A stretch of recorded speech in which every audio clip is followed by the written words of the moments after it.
What exactly does this mean? Does this mean anybody can get an equity stake in a startup they back on Indiegogo? That's exactly right.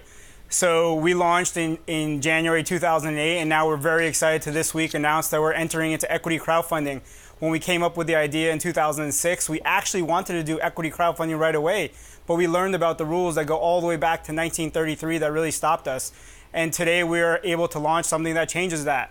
Everybody in America who is of legal age can now invest in a company and be able to get the financial return.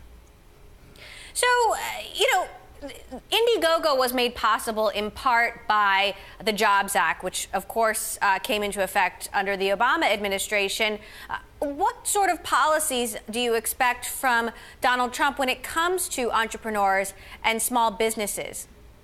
Yeah, so Indiegogo was launched in 2008, so we were prior to the Jobs Act, but we were very excited to see in the Jobs Act in 2012 that they looked to release some of the rules around being able to invest as an individual into something called equity crowdfunding.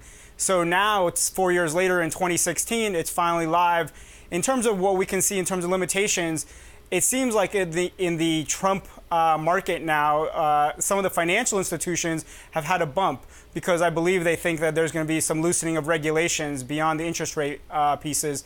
If that's true as it relates to equity crowdfunding, this could be positive. I mean, the current state of the Jobs Act is you have a limit of $1 million a company can raise, or an individual can max out at $2,000 or $10,000, depending on their net worth, how much they can invest. There is the potential that with this current president-elect, there could be a little bit of loosening there.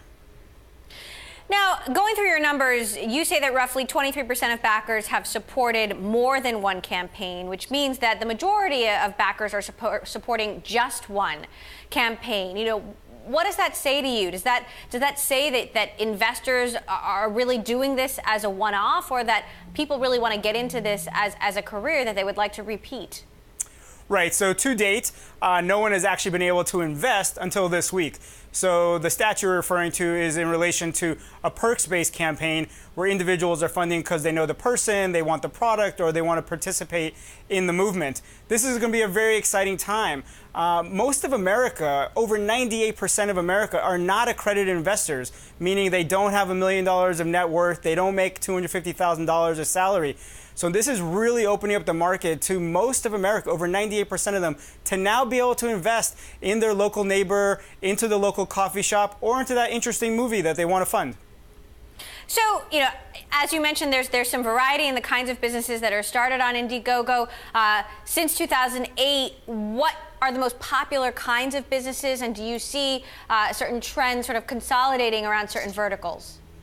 Yeah, so Indiegogo has been open from the beginning. So we've had creative projects, cause projects, and different products. But we're really seeing a lot of momentum in the last few years is really in those hardware projects, those innovations, whether it's Canary, which is a security device, which is out of New York and doing really well, or you have Misfit, which ends up selling after raising money on Indiegogo for over $200 million. I mean, right now on Indiegogo, you have Play Impossible, which is another one of those hardware devices, which is a ball that has smart sensors in it and connects to your mobile device. Now anybody can invest in that company.